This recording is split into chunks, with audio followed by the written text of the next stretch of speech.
Hello, everyone, and welcome to our webinar, Aging in Place, Transforming Your Home for Lifelong Comfort. My name is Ramey Becker, and I'm Savant's Editorial and Public Relations Manager. And if you're thinking about remodeling your home so that you can stay in your home longer, this is the webinar for you. We've got a great program lined up for you today.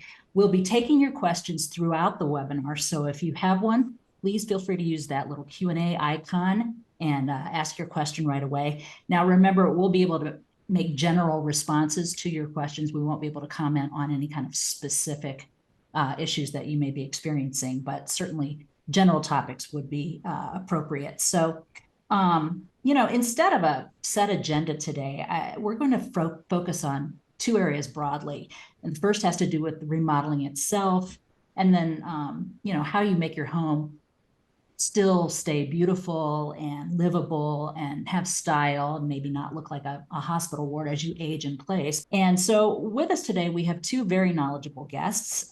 Paul Mahoney is with KGA Studio Architects in Denver, Colorado. He's a senior partner and an architect there at KGA Studio Architects. And welcome, Paul. Thank you very much. Thanks for having me. Yeah, sure. And Wayne Titus is a managing director and a financial advisor in Savant's Plymouth, Michigan office. Welcome, Wayne. Thanks, Ramey. Great. So, Paul, you have so many beautiful photos of homes that you've worked on your website. I wonder if you could walk us through a few of these and show us how you've made them, be able to transcend that aging in place problem that a lot of people have. You bet. Thank you. Thank you very much for the compliment. I think that we, as an architectural firm, are always looking to make sure that we're infusing beauty in whatever we're doing, big and small, remodel or brand new. So when we really focus on the aging in place for whichever client, what they have personally trying to accomplish, we always have an overlying, blanket of keeping in mind aging in place, because what we really want people to do is to be able to stay in their homes that they work hard to design, build, and live in. So safety is always a big part of it, and as well as really just mobility, wide open spaces. Fortunately for us, that's in these days. People are not really wanting a bunch of chopped up rooms. They'd be much more comfortable in a wide open space. So, and right sizing. This particular house is very compact and just gets the job done. And this particular client said they stayed very focused on their program, and they said, we're not going to fall prey to all the really cool things out there, and this is what we need to accomplish, and this is the way we want to go. And they did a great job, and it's serving them well. And this is in Colorado, this house, right? This is in Colorado. This is actually in a golf course community, but they don't play golf. Interesting. Yep. So they just fell in love with the area, and you can just imagine the views that they have on their back patio for this. So yeah, they just said that it doesn't have to be big to be beautiful, and they were very, very serious about what it is that they were trying to accomplish, and it was refreshing, and it's easy to get caught up in all the cool stuff that's out there. So staying focused on what you're trying to accomplish is what we help people do. So what I like about this is it's obviously on one level. So although I see the dormers there, I don't know if it's two-story or not. Is it? It's a one level home. It does have a walkout basement, and that's where the kids and the youngers tend to have fun and play. But as far as the homeowners, they're all on one level living. You can kind of see there's really zero step entry. There's two doors either side of that central element that are very wide and easy to move through with bags of groceries or whatever you're doing. The dormers that you see, that kind of opens up into a volume space. So that's not an upper level living area. That's just getting natural light down into that main center hall. Now, I understand you've got some interior pictures here too, so maybe if we can move on to the next. Sure. Yep, this is that house. Mhm. Um, so you can kind of see on the image on the right where the windows, those are the dormer windows, kind of letting in light into the house. So, and into that great room, kitchen on one end, fireplace on the other, patio doors that open up out to the outdoor living. We use a lot of outdoor space in our region to expand the size of the homes. You might look at a 3,200 square foot house and feel like, I don't know that that's going to get done, but you have 2,800 square feet of outdoor patio and stuff. All of a sudden, you're looking at a much bigger living area. So we have a lot of that easy in, easy out, lots of glass, getting to look at the outside, and there's as much living going on the back patio as there is in the kitchen uh, in a lot of our homes. This is nice. So tell me about the countertops. I don't know a lot about universal design, but my understanding is that it makes it sort of accessible to anybody and still looks like it's, you know, designed for the family. Yeah, it's kind of a challenge really to make sure that you're not just wholeheartedly designing for someone who may be in a chair or something like that, and then turning your back on your visitors or your kids that come over that aren't restricted. So universal design kind of meets in the middle. It allows for ergonomics. The counters aren't really deep. You might adjust the height in certain areas so someone who may be in a chair can reach the back corner and not just wish they could, but not be down at your knees for your son that comes over and wants to cook dinner for you. So that's kind of where universal design kind of meets in the middle. It allows for free movement, allows for everybody to be able to use all parts of the home. You can see in this particular house just how much room there is around the furniture. I think that's a 9 foot table in there, but there's still plenty of room to move around. The kitchen island beyond that, you can see the distances between the counters allows for people to pass each other while being in the kitchen. So it's things like that that allow for free movement without stubbing your toe or crashing into something or having to turn sideways when someone goes by you. Mhm. And let's look at this next slide too, because I think one of the, common areas is like a bedroom and a bathroom kind of living space. So what here did you have in mind? You bet. I think that it's interesting no matter what program any particular family may have.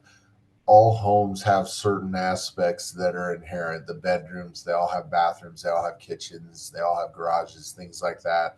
But just how they live for you is really where it becomes personalized and custom. So the bedrooms, you know, it's really important that they don't feel sterile, that they still feel beautiful. I mean, whether it's just waking up with light crashing through to start your day can make your day go that much better all day long. So there's always a heavily, we focus heavily on making sure that the master suites and the primary rooms are beautiful in their own right while serving the needs of an aging clientele. Whether the bed has that helps you get out of bed. They have a lot of that kind of stuff that doesn't look like a hospital bed anymore, Mhm. and making provisions for that. And then again, you can see this is obviously a fairly large primary suite, but lots of room to move around the furniture, to move by the bed, on their way to the master bath. So uh, Mhm. those two things, the beauty kind of adds to the safety, and should be in every home, whether it's aging in place or mobility impaired or anything like that. I think that's just good design. Mm-hmm. Now, we have a couple questions that are already coming in, and the first one is, what's the effect on resale value when a home is modified? What's your experience in that? We've been seeing it as a positive. I think that it's definitely that it depends on how far you go and how personalized it is for your personal situation.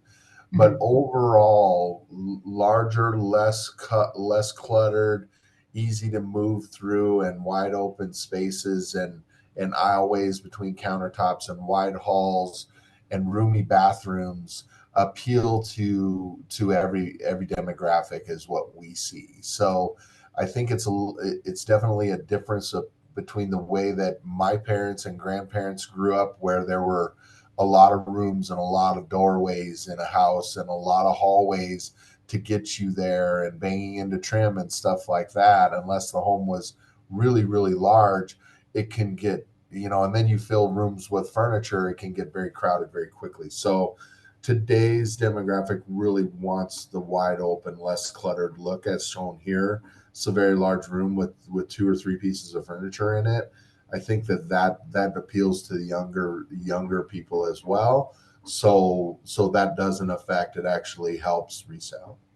So you I bring up an think, interesting point. And Wayne, I was going to ask you, yeah, like, what point are your clients looking to do this kind of work in a home? yeah, I think that's, I think, Paul says basically it improves potentially the resale value if you can plan for that, on a new home. If you're doing a remodel, uh, thinking ahead about how you're structuring you know, those elements. The one example I think we talked about before was entryway to the front of the house. On existing homes, many times it's not on one level. You can't get in the house through the front door, and you have to consider where might you put an entrance that's maybe a little more hidden around the side of the house or through the back of the house, so that you can still enter the home on one level. But those things, whether it's a new home or a renovation, those are the things that you have to consider. What needs to be done. If you're planning for this to age in place, you can plan ahead. If you end up in the hospital and you have to start making choices about being able to get home and be able to be in the home, sometimes you don't have the time to plan and implement something that may be as visually appealing as what Paul's talking about. So I think those are two different Mhm. situations that you need to consider. Some are I need grab rails in the bathroom tomorrow for me to get home, Sure. and they may not be aesthetically pleasing. It just may be something you need to have done, and maybe that's a longer term solution. And then maybe you can go back and redesign things to make sure it doesn't impact negatively the value of the home that you have currently. Hmm. Yeah. Now, Paul, we're getting a lot of questions about new builds versus remodeling. So was this particular house a new build? It was not. It Oh, was. Oh. this is actually a remodel, and in this particular instance, we actually removed square footage that had been remodeled over the years, and it was some very poorly done, but it was creating that chopped upness. And that this home was originally built in the early 30s and then had been remodeled several times and added on to several times as it went. So this particular room was an addition in the 80s, but it was moving through two rooms to get to one room. So we were fixing the flow of people, the how you get there, and then once you get there, moving. I think this might have even been two rooms, so we made it into one room. And so there's things like that that go along with renovations. There's always a cost benefit that you want to analyze on the structure if you're going to be pouring a lot of hard-earned money into a house that's falling in on itself already. There's discussions that you want to have with your contractor and your architect to see whether it's worth it or not, or just how much you're trying to do. If it's grab bars, as Wayne said, things like that that can make immediate use we see that happening as well. But if it's people are really like, I love my neighborhood, I love my neighbors, I don't want to leave. How do I make my old house work for me because I'm getting older every day? Mhm. That makes sense. And when do people typically come to you looking for a remodel? Or do you have people coming to you specifically for aging in place issues, or is it just sort of something that evolves from a I think most of my clients that move towards me with the theory of a remodel, I think most of my clients, unless they've done it several times before, are curious as to whether the house is capable of being remodeled far enough to get them where they need to be and want to be.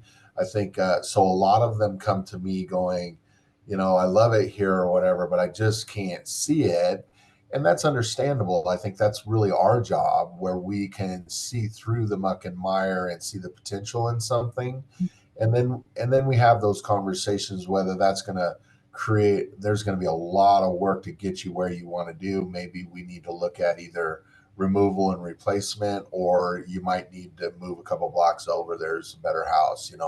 Those sorts of not hard conversations, but realistic conversations about where you plan to be in the next 5 to 7 years really drive the decision making, whether that's going to set the budget ultimately for how hard you work at a particular remodel. But I would say that most of my clients are surprised at how much you can remodel a home, provided it's got good bones, and are pleasantly surprised at the end that I can't believe this is the same home. And I had no idea that it could be doing this much for me for another generation.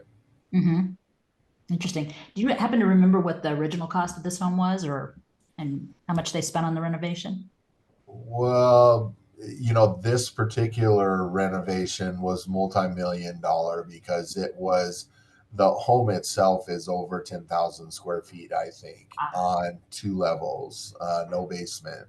So this is probably the exception to the norm. But this particular house had had a personal affinity to the homeowner. He remembered coming to the home with his father when he was young. It was a business associate of his father's house. So this is one of those homes that will never be sold. And when it came time to remodel, I think their comment to me was, "We just want to do it once." Since there were so many remodels to it and it was such a mess, he recognized the benefit of the home because of his personal attachment to it. mhm. However, the physical structure in and of itself had some real challenges to it, but he was not wavered by that and said, I don't want to come back in 5 years and have to do it again. I want to be here for a while. If we're going to do this, we're moving out. Let's fix all this stuff. So when we move back in, we don't have to talk about remodel or moving out or changing it so I can get into my shower or closet. Interesting. So Wayne, typically, when people want to plan for a remodel like this, and I mean, this is a big remodel, but even the smallest remodels, aren't cheap. How do you go about working through that with one of our clients? Sure. Well, I think the first thing to understand is obviously their financial situation. Does it make sense to renovate a home versus, looking elsewhere? If it's someplace where they actually want to stay because it's close to family, they want to try to age in place, then the question becomes, well, how do they finance that? Is it something they're going to pay for immediately out of cash flow? Do they have assets to the side that they can use? Or will they need, like a home equity line of credit Mm. in order to get that accomplished? And then, of course, if they take more debt in order to expand or to make these renovations, how does that work into their financial plan, and does that disrupt things longer term? Most times people are looking at aging in place to help minimize or mitigate the cost of moving into another home someplace else, or moving into assisted living or some other facility, Which can also be expensive. which can be even more expensive, right? So Right. they may have equity in the house, or it may be something that they paid, you know, not much money for 40 years ago, right? And that they don't feel the need to go out and get a new place, but they could do, some interesting renovations to help them stay in the house longer. It may not be a forever change either. Like, these aging in place does not have to be planned, all the way up until the day you pass, but maybe just to get you through the next 10 or 15 years. Right. So I think it really depends on the goals and the objectives of the client, the financial flexibility that they have, but all of those things are important to gather when you're discussing what are the goals, what and what's important. I think mostly, like, what's important to you about staying in your home, and then exploring that a little further and driving out more detail. Mhm. And I would piggyback onto that and just make clear that this in and of itself is probably the exception to the norm. I think when I get clients that are coming to me and wanting to age in place, it's not necessarily this unique situation where that's a very big home and spreading across a large lot. It's more along the lines of, I can't keep up with the maintenance anymore. I can't mow the lawn, mow the 2 acres anymore. And I'm having a harder time finding people to do it for me.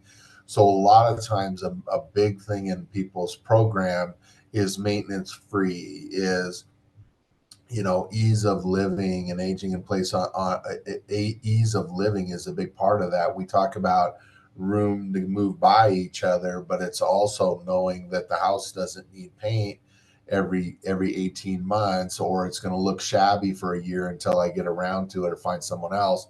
So this is a little bit of an exception to the norm, but everybody wants beautiful and comfortable, and they want to hold on to those memories when people are really trying to remodel in place. Mhm. And I think a big focus for people is being able to um, move around in their bathroom. And I know we've got some shots here. If we can kind of go to that slide, and we're in a kitchen, but Yeah. there's a I don't know. I think people tend to, like, if they're going to remodel a room, it might be a bathroom or a kitchen. And, I think some of the folks who are watching today are like, what are some of the more affordable types of remodels that I can do that would help me, get to where I want to be? Yeah, I think you're right on. I think a lot of times the bathroom, because it's something that's used every day, and you don't want it to be hard. The last thing you want to do is make it harder on yourself to start your day. So we get a lot of people coming at, there's either a lot of wasted space, or we're combining a hall bath and a master bath in a very old home to make a master bath or a primary bath that much larger, that allows for zero step into the shower. So you don't, if you are recovering from a sports injury or a walking injury or something like that, and you're not always having mobility issues, but you are for a while you're recovering, a bench or a block like we have in this shower, where you got the handheld, you're easy in, easy out, you're not stepping over something at the risk of fall. You can still have your shower and feel like you can wash off the day or start the day. So bathrooms are very big, as far as, I don't want to start in the doldrums. I want something bright and airy and works very nice and beautiful and fresh. The same thing can be said for the kitchen, where it's the heartbeat of the home. I know that's a cliche, it gets used a lot, but almost everybody that comes to visit or is invited over, always start at the kitchen or at the kitchen island. You decide whether you're going out back or you're going into the TV room or what. There's always someone in the kitchen. So the older homes sometimes put them off to the sides or around the corner or behind a door. Um, this was a remodel as well. We did a small addition off the back to get the big glass in, but for the most part, this kitchen was around the corner and through 2 doors and down a hall. It had nothing to do with the where the family lived. So we brought the kitchen into the living space. And I Uh, imagine it affects resale as well. Oh yes, this house was the jaws were dropping, and this is a good instance of I don't know if I need to tear this thing down because when they were originally looking at it, they're just like, I don't know how we're going to get there. This thing is such a mess. How do we get there?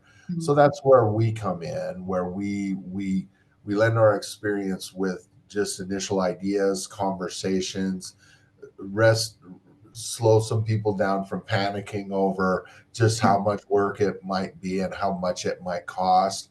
But let's put some ideas together. Let's engage a contractor. Let's have those conversations while you're still on paper, not the roof ripped off and then all of a sudden something changes. So Mhm. we're Mhm. very proactive on getting builders involved very early, having the money conversation from the very beginning. I really want to know what they hope their budget is before I even put pencil to paper because I don't want to show them way more than they're comfortable spending. Whether they can afford it or not is not my place. It's what they I want to earmark this for a remodel. I want to know that so I can give them the best design within that parameter. Mhm. Mhm. Now, Wayne, I imagine there's some, tax credits or something that people can, what are you familiar with? Like, are there things that people can apply for or get tax credits for? Yeah, most of the expenses when you're talking about modifying your home, they have to be medically necessary for Medicare to pay for them.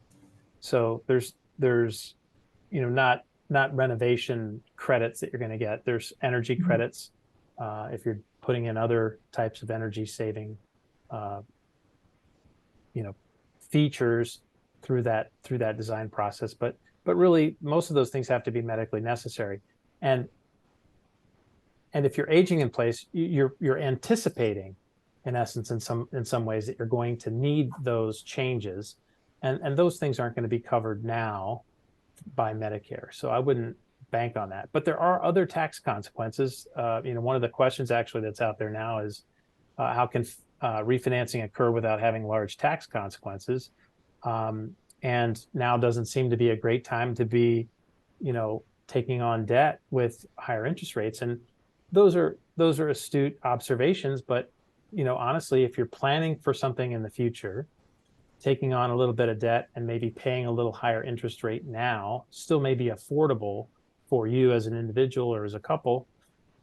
And that's just something you have to work through. And then the idea would be to refinance that, or if you're in a home equity line of credit, those interest rates drop as interest rates drop. So again, making sure you can afford to make the changes is important, and that you can sustain that debt over a period of time if interest rates don't drop as quickly as they might.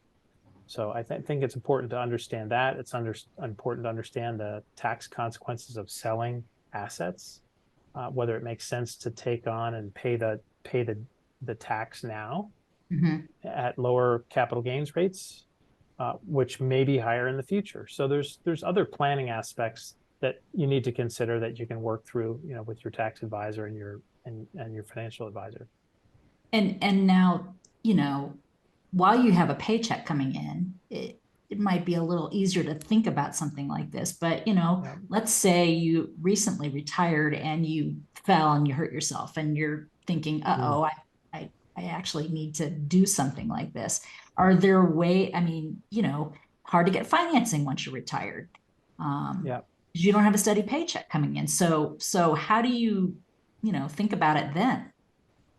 Well, you need to have a good person involved that you can have this conversation with, because Mhm. there are ways to structure a stream of income to support obtaining a loan. So if you're not drawing a lot off your IRA account, Mhm. when you take a deposit from your IRA account into your checking account, that's income, and that can be counted towards the income requirements of obtaining a loan.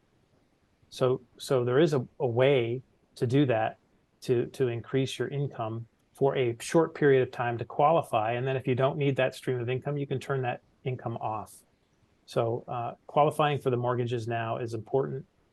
Uh, but you can, in essence, do that just by making distributions from retirement accounts. But you need to be working with a pretty savvy, mortgage broker for those Mhm. kinds of things. Interesting. Here's a comment. Nice compliment to you, Paul. This is a stunning home. We found that with a redo of our split level, a design build firm was the answer. I believe that the value of our home has risen as the house can be sold with what can be considered a mother-in-law suite. So, that's an interesting consideration. And we've also had some questions around budget. Like, how do you figure out a budget if you've never done this before? Yeah, that's the big question. I think that at least in our region, and I think across the country, it's more expensive to do anything today than it was 5 years ago. I think we can all attest to that.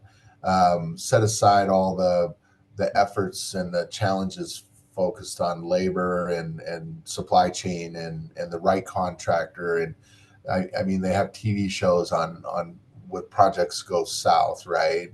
Yeah. A few that go well, they have a few shows that when they do go well, but we have the money. Like I said, we have the money conversation very early.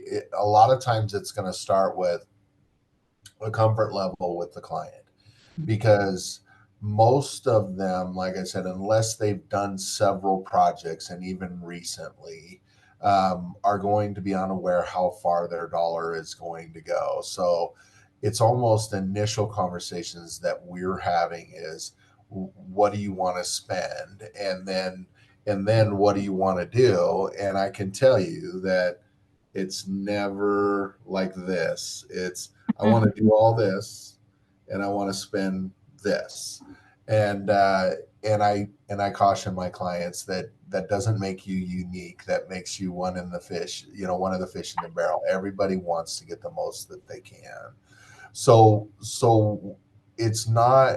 I mean, we have general ideas based upon current history of cost per square foot for construction costs that helps start to level set the conversation and the budget and start melding those two at the very beginning, again, even before we're designing, just what can we do, Mhm. and then just how far you're digging into the house. Are you taking the roof off? Are you just removing some non-bearing walls? Or are you adding, doing additions? Anytime you add structure and specification to the project, it's going to cost more. So having all those discussions early on. But to answer your question, it really starts with your comfort level, with you're thinking about a remodel. Do I remodel, or do I downsize and buy something new, or do I go Mhm. condo route, or all these things where I don't have to maintenance anything outside. So a lot of these things, I imagine, are going through your head already before you even pick up the phone and call your architect or your brother-in-law builder or something. So it's got to start with your comfort level initially, and then a conversation with your professionals as to whether you're going to get anywhere close. And then that will guide whether you need to move the project along or abandon the project or find another way.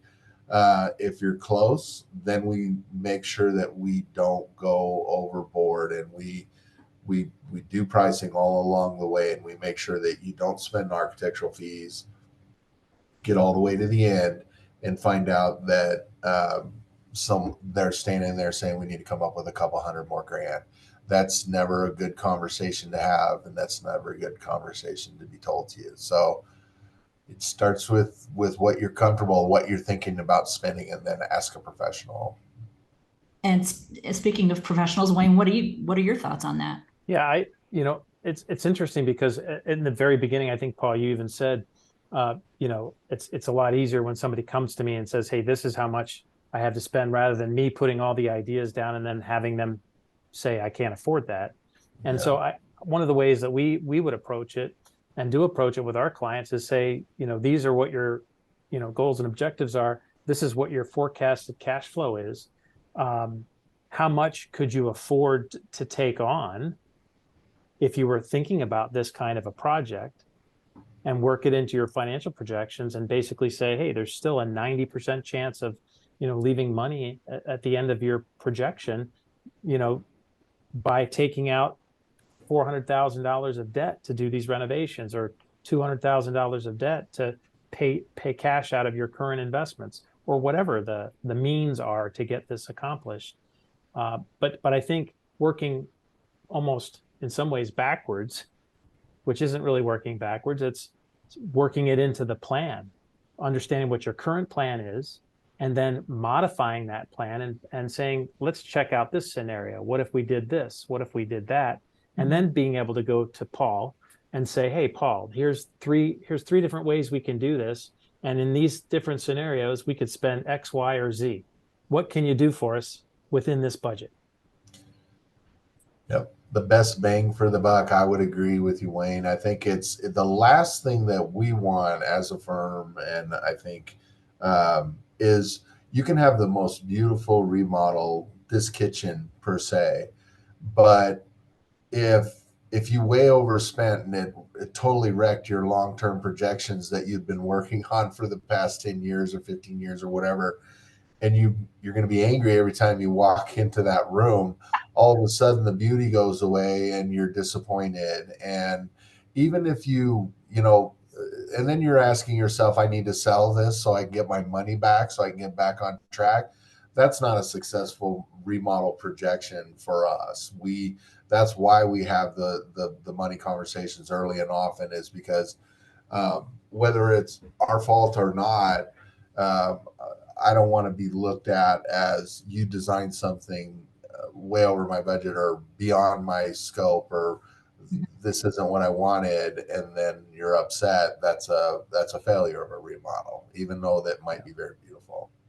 Paul, I had another situation where a client, when we were working through their goals, and one of the goals was to stay at home and to be in place, not just independently, but if they needed assistance.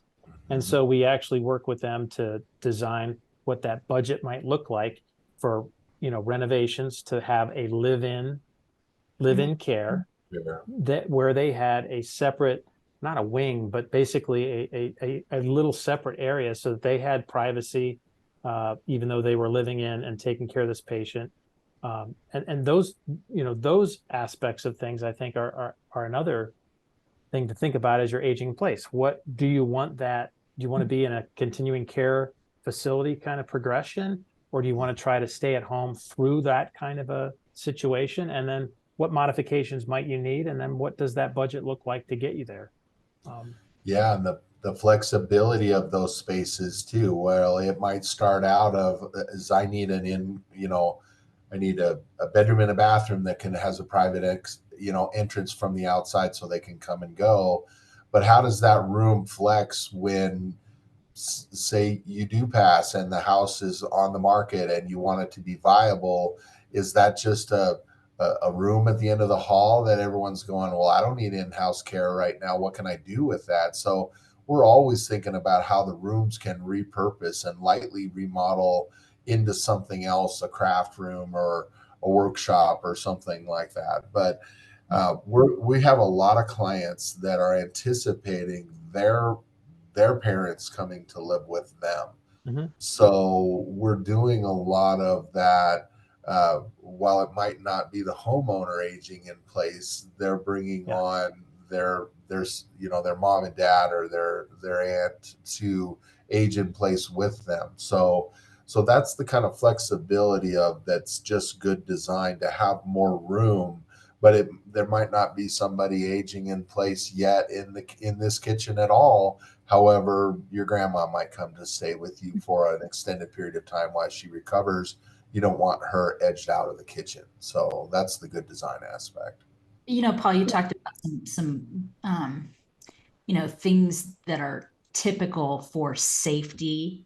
And I want to get a little practical here. Like, what are the things that people should be focused on in terms of the safety of aging in place, that may or may not cost a lot of money, but what are some of the things that you can do, to make your house more livable? You bet. I think it really comes down to, and we touched on it a little bit already, but it really kind of comes down to slip and fall, is the zero entry, whether it's the front door.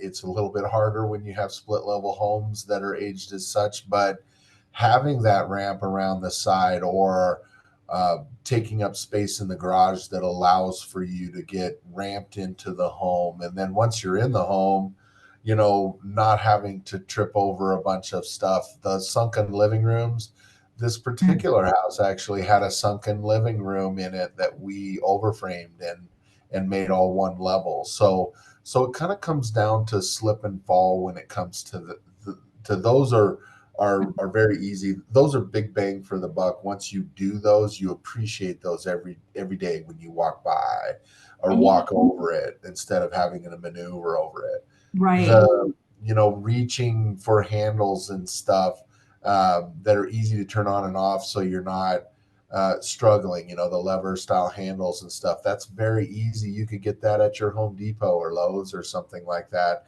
You could change out your sink faucet to make it easier to use.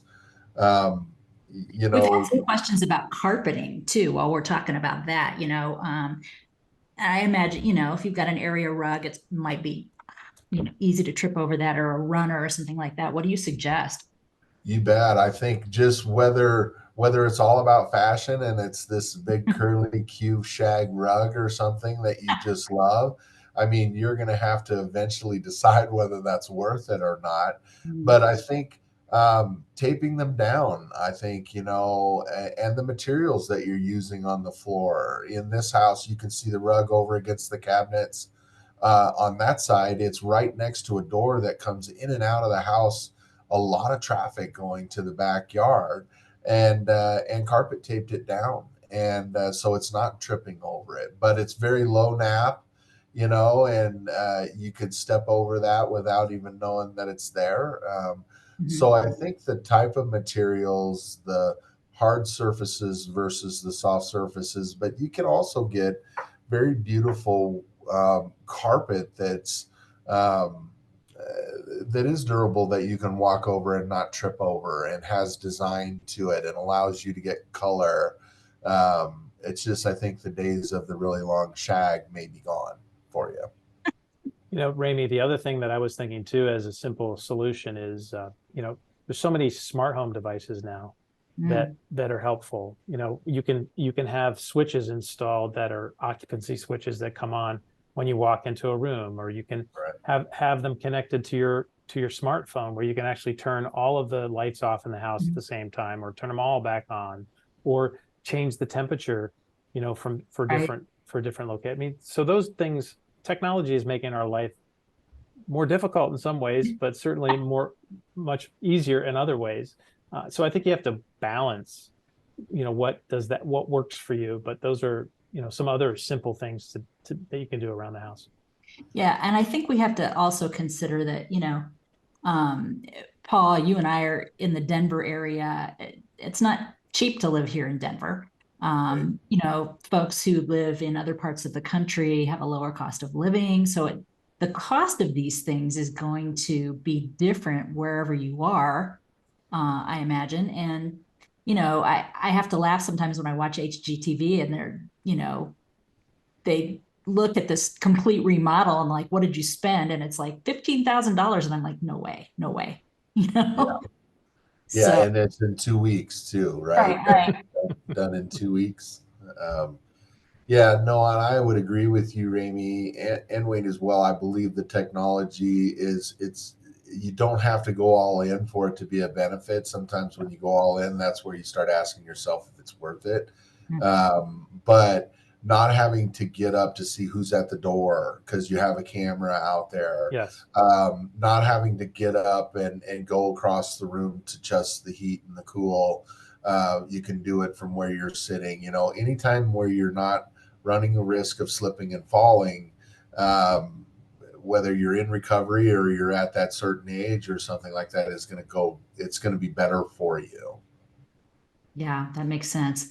Well, guys, I think we're about out of time today, and I know we still have some outstanding questions. So I appreciate everybody asking your questions on this, and you will get a survey at the end. And if you still have your questions, they haven't been answered, feel free to fill out that survey and include the questions, and we'll try to get an answer to you somehow afterwards.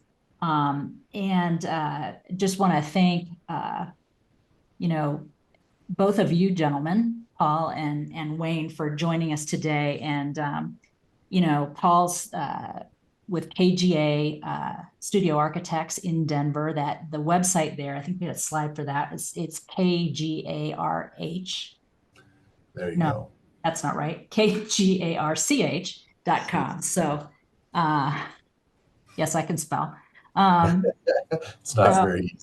Yeah. So thank you, everybody. And Paul, thank you so much for joining us, and Wayne for your great ideas. And enjoy the rest of your day, everybody. And until next time. Thanks. It was a pleasure, It's my Randy. pleasure. Thank you very much. Mhm.